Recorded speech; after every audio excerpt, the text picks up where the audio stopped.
All right, so we got back from Black Bear early. We're gonna go check out the Christ of the Mines shrine up on the hill.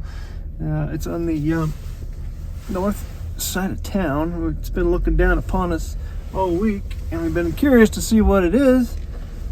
So we're gonna go find out.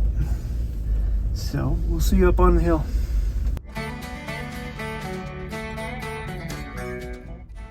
Welcome back, folks. This week's video, we're still in Colorado, which is not a bad place to be, but we're also checking out some more touristy things that we found along the way in this town. So let's go check these out.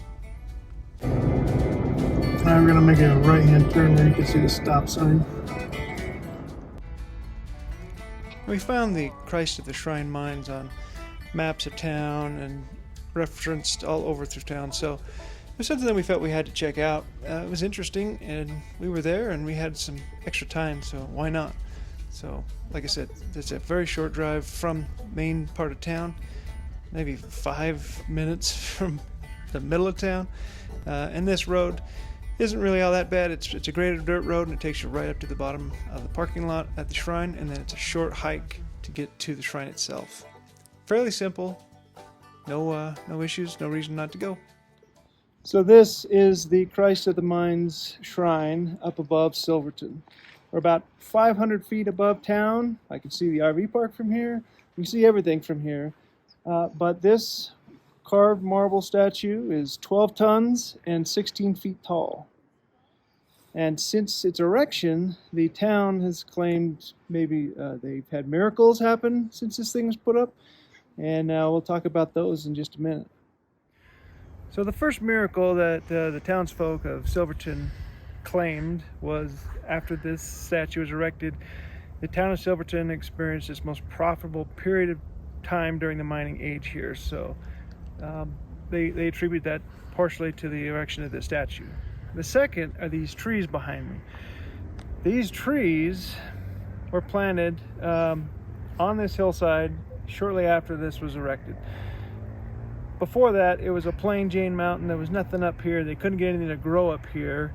And they even said that when a newly transferred Catholic priest came into town and said, "We need to put some trees up there." The townsfolk said, "No, they won't grow. Nothing will grow up here." And they called him a stubborn Irishman. They said he forced it through, and they planted 1,000 trees up here. And for the first 4 weeks, they were actually hand-watered. And what we see today is a result of their efforts. They actually got them to grow. They're still up here thriving today and looking great, and it's a real nice backdrop to the shrine.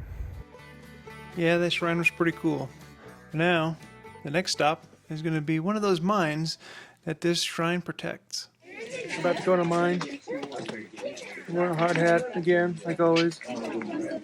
This time, we're going to go inside a mine, 1,500 feet. See what it's like inside, what it's like to be a miner, full-blown miner, operating equipment, being a miner. Let's go. Welcome to the Old 100 Mine, one of many mines that dot the landscape of the San Juan Mountains. And there are quite a few mine tours you can take in this Silverton area, Durango-ish.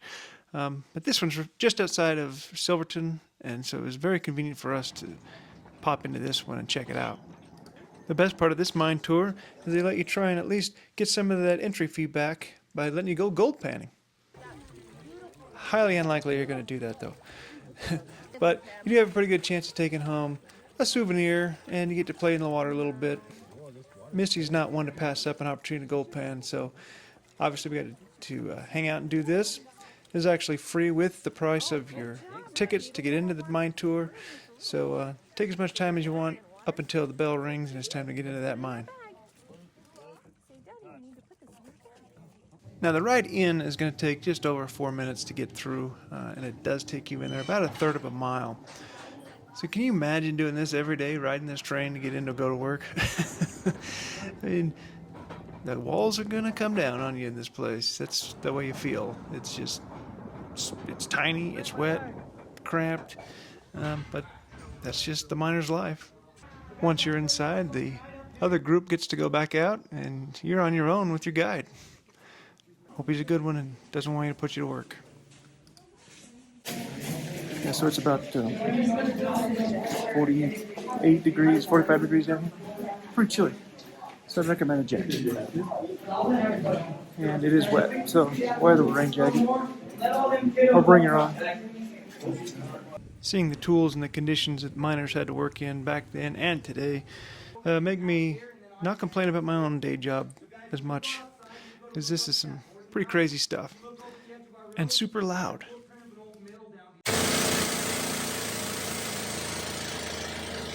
Turns out they did want you to work, but some of us were too old, apparently. Unfortunately for the old 100, this mine never actually made any money off the ore that was pulled out of here. It changed owners several times, and like many other mines, it just never turned a profit, which is kind of sad. If you're interested in checking out this Old 100 Mine tour, it is open from May to October and costs $30 for an adult and $15 for kids. I think it's well worth your time to come check it out and see the old ways of doing things. But for us, it's time for the next adventure. So next week, we're going to wrap up this Colorado adventure by hitting the trail once more as we take on the Poughkeepsie Gulch Trail and tour more of Colorado's mining history. Hope to see you then. Watch out for the Tommy knockers. Tommy knockers are bad. They're scary.